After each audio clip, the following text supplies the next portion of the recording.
Atualmente, quando falamos da importância de fazer exercício físico, é indissociável a vertente da saúde, seja para o bem-estar, melhoria da qualidade de vida, prevenção de doença ou melhoria dos sistemas cardiovascular, imunológico, metabólico, neural, entre outros motivos para iniciar um programa de treino estruturado. Mas terá sido sempre assim? E qual será a dose mínima necessária para suprir essas necessidades?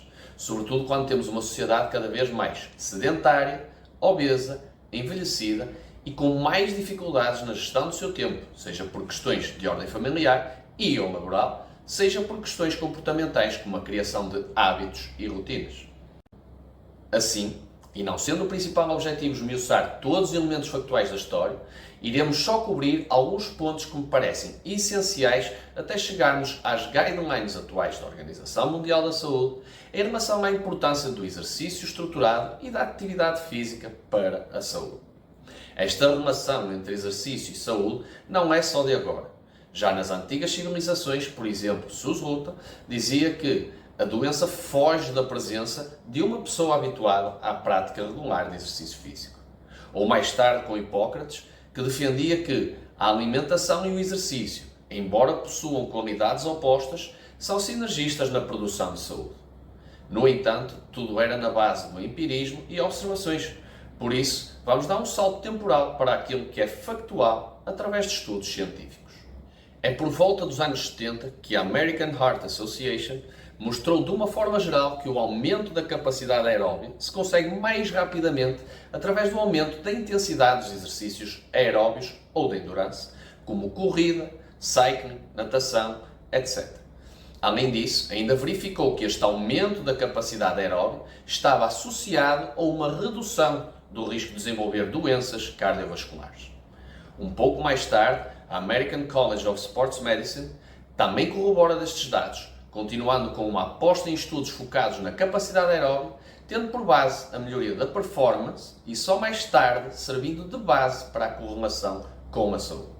E é com esta preocupação com a saúde que a CSM, em parceria com o Centro de Prevenção de Controlo e Doenças, descobre, através de múltiplos estudos epidemiológicos, os benefícios de atividades do dia-a-dia realizados com intensidades moderadas, como caminhadas, lidas domésticas, jardinagem, etc. Daqui começam-se a estabelecer algumas métricas mais específicas, como a necessidade de acumular pelo menos 30 minutos por dia de atividades moderadas ou mais intensas em pelo menos 5 dias da semana. Com a produção de estudos com maior frequência, quantidade e robustez, a ciência foi evoluindo com evidência em relação aos benefícios e impactos dos exercícios de força e ou com resistências em múltiplos marcadores biológicos, tais como densidade mineral óssea, níveis de glicose no sangue, perfil lipídico, níveis hormonais, saúde mental, entre outros, além dos já comprovados benefícios para o aumento da massa e força muscular. E é com este reconhecimento que passam também a ser recomendados como prática regular para a saúde.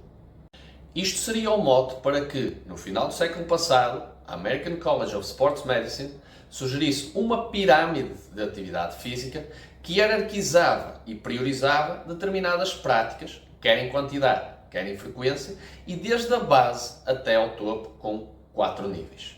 No nível 1, ou seja, na base, estariam então as atividades diárias, ou seja, ter o máximo de comportamentos ativos ao longo da semana. Depois, no nível 2, estaria a prática desportiva de recreação e lazer, assim como dos exercícios aeróbicos, como corrida, natação, entre outros. No nível 3, estariam os exercícios de força, flexibilidade e equilíbrio, mas a um rácio menor face aos exercícios aeróbicos. E por último, no nível 4, teríamos o descanso, mas não em demasia, devido à potenciação do sedentarismo. Resumindo, passamos do foco inicial da performance, através de exercícios vigorosos, para a compreensão de amplos benefícios para a saúde, seja com exercício estruturado ou da atividade física em geral, e com intensidades moderadas ou vigorosas. Com esta correlação cada vez mais cimentada e em paralelo com o aumento da inatividade física, considerado em 2010 o quarto fator de risco para a mortalidade a nível mundial, surge a necessidade de criar guidelines gerais para a população mundial. E é aqui que entra a Organização Mundial da Saúde, aproveitando a base dos dados fornecidos pelas demais instituições. Estas guidelines já têm em conta um conjunto de diversos fatores a considerar, desde intensidade, frequência e duração, assim como de diferentes faixas etárias, como crianças, adultos e idosos, de modo a podermos atingir o mínimo recomendável para tirarmos dividendos importantes para a saúde, qualidade de vida e longevidade. Com este crescimento exponencial dos estudos científicos nesta área, Feigenbaum e colegas também têm procurado atualizar algumas destas recomendações, nomeadamente com uma nova proposta capaz de substituir a pirâmide de atividade física por uma roda como a dos alimentos, atribuindo igual importância ao treino de força como ao treino aeróbico. Os autores pretendem que esta se torne um guia visual mais simples, de modo a promover uma abordagem mais inclusiva de todo o tipo de exercício físico estruturado e da atividade física em geral, com ênfase nas preferências pessoais de cada um. Esta acaba por ser uma estratégia que promove a alteração de comportamentos e hábitos, favorecendo um estilo de vida mais ativo e incentivando a uma adesão continuada à prática de exercício físico mais regular e duradouro. Por fim, a Organização Mundial da Saúde em 2020 acabou por atualizar as suas guidelines, acrescentando as crianças de pré-escolar ou com menos de 5 anos, criou recomendações para grupos mais específicos, como mulheres, gestantes e no pós-parto, assim como para pessoas com doenças crónicas ou incapacitantes, com uma mensagem clara sobre a importância de limitar o tempo sentado ou parado. Estas novas recomendações vêm complementar todos estes blocos que partilho aqui, a iniciar pelas diferentes faixas etárias. Depois, seguimos com o mínimo recomendável de atividade física semanal, destacando a importância do treino de força, sobretudo nos adultos e nos idosos. Também se destacam os benefícios adicionais para a saúde se incrementarmos o nosso nível de atividade. E por último, a importância da limitação dos comportamentos sedentários, substituindo por hábitos mais dinâmicos e ativos. Mais do que os números e recomendações, podemos verificar logo à partida que não há uma só forma de atingir os mínimos necessários para obtermos efeitos positivos para a nossa saúde. Aliás, inclusive, permite que haja aqui alguma margem para ajustarmos às nossas preferências, permitindo-nos assim algum tipo de escolha por determinadas atividades, tal como foi proposto também por Feigenbaum e colegas. Por isso, quem não tolera ou quem não se sente bem com atividades de maior intensidade, pode optar por esforços mais moderados, com o maior contra a ser o facto de ter que, à partida, dedicar um pouco mais de tempo para conseguir os tão almejados benefícios. Portanto, ou dedica mais tempo por sessão, ou distribui em blocos mais curtos de tempo e em mais sessões por semana. Por outro lado, quem gosta de atividades de maior intensidade poderá contar à partida em dedicar menos tempo a realizá-los com foco nos ganhos para a saúde. Em todo caso, se for possível atingir estas recomendações mínimas da Organização Mundial da Saúde, em particular pessoas que atualmente estejam em níveis inferiores aos recomendados, elas podem contar, por exemplo, com uma redução de cerca de 22 a 31% do risco de morte por doença cardiovascular. Os estudos até apontam para benefícios maiores se apontarmos acima do limiar inferior destas recomendações, com uma redução do risco global de mortalidade entre os 35% e os 42%. Não acham que vale a pena?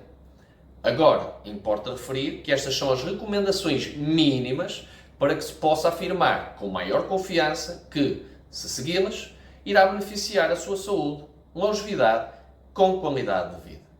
Ainda assim, há um conjunto de fatores que podem potenciar ou minar esta relação. Estou a falar do contexto, ou seja, qual o nível de fitness da pessoa atual e começou a exercitar-se no final da vida ou desde criança, e a qualidade do sono e a alimentação, stress do trabalho, enfim, uma panóplia de considerações que poderão emparelhar os ganhos que poderia ter da prática de exercício físico por si. Mas é fundamental salientar que o grande inimigo é a inatividade física, ou seja, o sedentarismo. E que fazer regularmente alguma coisa, mesmo não atingindo os números a cru que foram aqui apresentados, estará sempre numa posição mais favorável e vantajosa com o facto de realizar alguma atividade e ou algum exercício versus o nada ou nenhum. Até porque sabemos que o sedentarismo e a inatividade física são a nova epidemia global, já que estão muitas vezes associados a uma grande variedade de doenças crónicas e de morte prematura. Os estudos mostram cada vez mais uma correlação elevada de um estilo de vida pouco ativo ou nulo com o aumento da prevalência da obesidade, diabetes e doenças cardiovasculares, por exemplo. E mesmo assim, os números da inatividade física não param de subir, com um aumento de 5 pontos percentuais entre 2010 e 2022, registando-se atualmente cerca de 1,8 bilhões de adultos em risco de doença por não fazerem atividade física suficiente. Há já também vários estudos que nos mostram que fazer algum exercício pode acrescentar alguns anos de vida a mais. Qualquer coisa entre 2 a pouco mais de 5 anos. E faça a alguém que seja mais sedentário. À partida pode até não parecer grande coisa, mas além do número total de anos que podemos acrescentar à nossa vida, há um outro aspecto muito mais relevante a considerar e que é a qualidade de vida dos nossos anos. Pensemos no seguinte, e desconsiderando o contexto, ou seja, a alimentação, qualidade de sono, etc. Uma pessoa que teve um trabalho mais parado, que não se exercitou regularmente e viveu, suponhamos, 80 anos.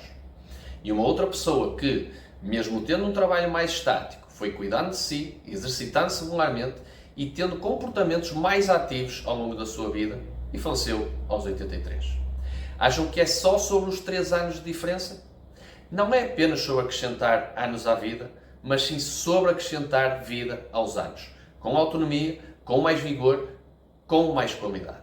Até porque não faltam exemplos de pessoas entre os seus 70 e 80 anos completamente dependentes de familiares ou cuidadores. Em alguns casos, certamente por questões hereditárias ou por infortúnios da vida, como acidentes, onde não há nada a fazer e é procurar os melhores cuidados possíveis. Mas quantos destes casos poderiam ser evitados? Quantas destas pessoas poderiam ser autónomas nas suas rotinas diárias? Tudo por uma questão comportamental através de hábitos saudáveis mais regulares? E hoje em dia temos cada vez mais opções quando se trata de estratégias para mudar hábitos. Um exemplo interessante é a analogia com os juros compostos, muito utilizada por James Clear no seu livro Atomic Habits. E ele dá ênfase ao facto de que pequenos hábitos, quando praticados de forma consistente, podem levar a ganhos substanciais ao longo do tempo. Mesmo melhorando apenas 1% por dia, ao fim de alguns meses ou anos, essas melhorias tornam-se claramente visíveis. Podemos e devemos olhar para a atividade física e o exercício sob essa mesma perspectiva. Os efeitos de nos tornarmos mais ativos podem não ser imediatos, mas a nível celular e orgânico estaremos a colher dividendos para a saúde que são absolutamente inegociáveis. A este propósito, recomendo que vejam um vídeo na descrição onde falo sobre o papel das miocinas na longevidade e a importância da regularidade do exercício para aumentarmos a expressão dessas substâncias para a nossa saúde. E na próxima vez que pensarem que só têm 30 minutos ou até mesmo 15 minutos contados para a prática de exercício físico, lembrem-se destas considerações e da importância que tem não só para a preservação da vossa condição física, como, e principalmente, para tirar dividendos para a vossa saúde. Em suma, é fundamental movermos-nos mais, estarmos mais ativos e menos sentados e parados.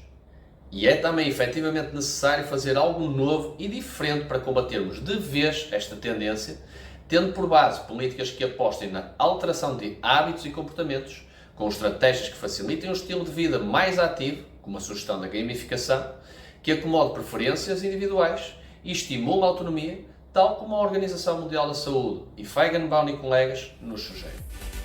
E assim concluímos mais um episódio do canal. Obrigado por estarem desse lado, espero que tenham gostado e já sabem, partilhem, comentem e vemo-nos no próximo episódio. Até lá!